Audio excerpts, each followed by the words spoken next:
Bonjour à tous et bienvenue sur l'ordinatologue. Dans cette vidéo, nous allons parler de bus et de bits. Quoi? Eh bien, qu'est-ce que ça sera quand on parlera d'ordinateur quantique et de qubits?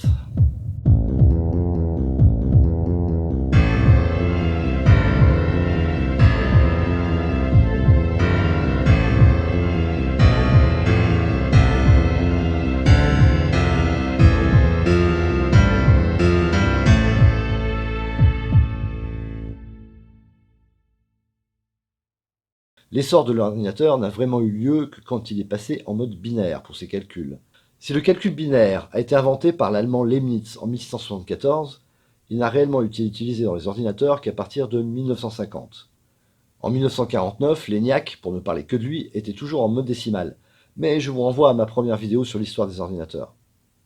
Toujours est-il que l'unité de numération en binaire est appelée le bit, pour binary digit, ou chiffre binaire. Le binaire a plein d'avantages. D'abord, le calcul est beaucoup plus simple sur des bits. On peut commencer par les opérations logiques, c'est-à-dire le non, le et, le ou exclusif, et les combiner entre eux pour former des opérations. Les bits peuvent être associés entre eux pour former des nombres plus grands. En binaire, on appelle ça des bytes, ou en français des multiplets. Mais attention, byte ne veut pas dire octet. Ouais, enfin, c'est quand même à peu près la même chose, non?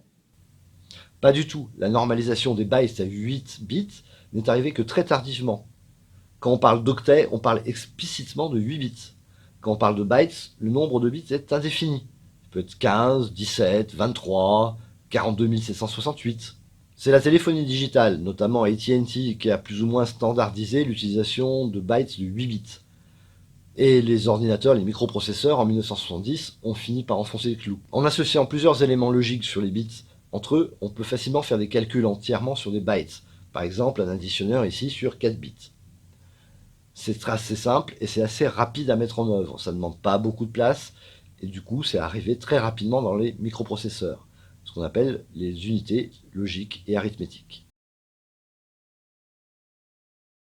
Autre avantage du binaire, les bits peuvent être facilement stockés ou transportés. Que ce soit par polarisation magnétique, charge électrostatique, ou même simplement mécanique pour le stockage, ou encore par intensité lumineuse ou par la tension pour le transport. Dans un fil électrique, on peut facilement transporter un bit en simplement disant pas de courant 0, du courant 1. C'est sûr, faut pas qu'il y ait un fil défectueux. Pas du tout. En fait, il y a une énorme tolérance. On peut par exemple dire que de 0 à 0,7 volts, ce sera un 0. Et toute tension au-dessus de 0,7 volts sera 1. Mais on parlera de ça probablement dans une vidéo sur la numérisation. Reprenons le transport des bits. Ok, le transport des bytes. Pour transporter des bits, enfin des bytes, d'un endroit à un autre, il y a plein de méthodes possibles. Intéressons-nous d'abord à la méthode qui ne va pas nous intéresser justement, la dénumérisation. La dénumérisation consiste à transformer le byte en un signal analogique, que ce soit en pression, intensité, tension, peu importe, qui soit relu à distance par quelque chose qui va le numériser à nouveau.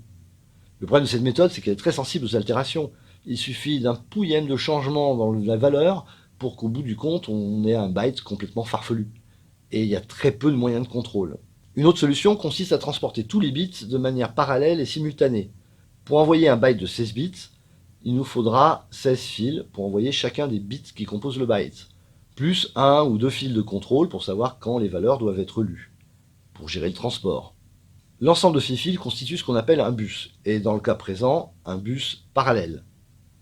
Attention, on ne parlera de bus que s'il y a un lien physique entre un émetteur et des récepteurs. Si par exemple l'émission se fait à base d'ondes, on ne parlera plus de bus. L'avantage du transport parallèle est qu'il est assez peu complexe à mettre en œuvre en lecture et en écriture, il ne nécessite pas une grande précision, et il est assez tolérant aux pannes, enfin aux altérations. Du moins, tant que la communication ne va pas trop vite. Il est quasiment impossible d'avoir deux fils qui réagissent de manière identique à l'électricité. Ouais, alors, en avoir 16, c'est carrément illusoire. Complètement, d'autant qu'à des fréquences élevées, les fils commencent à réagir comme une antenne et à modifier l'électricité des autres fils à côté. Si ce n'est pas très gênant sur des très courtes distances ou à de faibles fréquences, ça le devient dès que la distance s'augmente. Quand on communique 50 informations par seconde, La longueur d'onde fait environ 6000 km, donc c'est pas très gênant. On peut avoir un fil qui fait 6000 km et transmettre quand même l'information. Il y aura d'autres problèmes à cette distance-là, mais pas des problèmes en tout cas d'altération des fils vis-à-vis des autres. Quand on communique 50 millions d'informations par seconde, donc 50 mégabits, c'est autre chose. Il existe quelques méthodes pour minimiser les altérations sur un bus parallèle. Le blindage du câble, la qualité des fils, mais aussi l'ajout de bits par exemple pour le contrôle d'erreurs ou le transport, et la vérification en tout cas d'erreurs. On pourrait pas augmenter le nombre de fils et réduire la fréquence nécessaire? Absolument. D'ailleurs, les bus mémoire dont je vous parlais tout à l'heure sont de 64 bits et non de 16. Mais augmenter le nombre de fils augmente aussi la possibilité qu'une altération puisse intervenir sur les autres et multiplier les chances que ça arrive. Mais on peut faire aussi l'inverse, réduire le nombre de fils et donc les sources potentielles d'erreurs et augmenter la fréquence.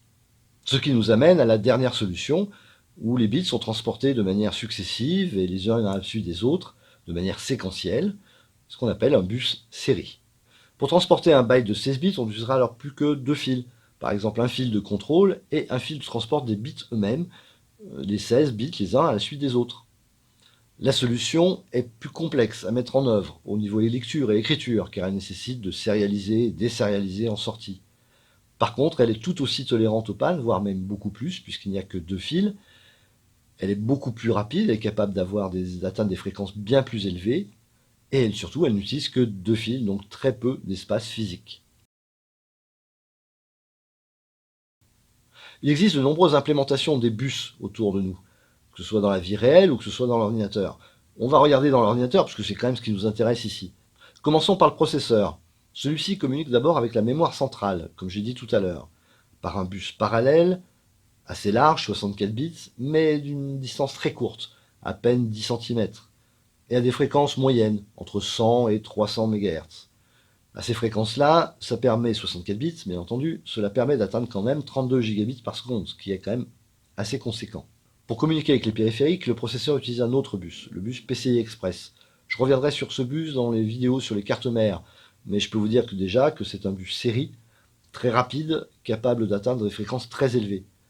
Ce bus permet l'agrégation de plusieurs canaux indépendants, chaque canal pouvant transporter jusqu'à 16 gigabits par seconde. Et on peut agréger jusqu'à 32 lignes ensemble et atteindre des fréquences jusqu'à 256 gigabits, ce qui est proprement énorme. Parlons des connecteurs de disques aussi.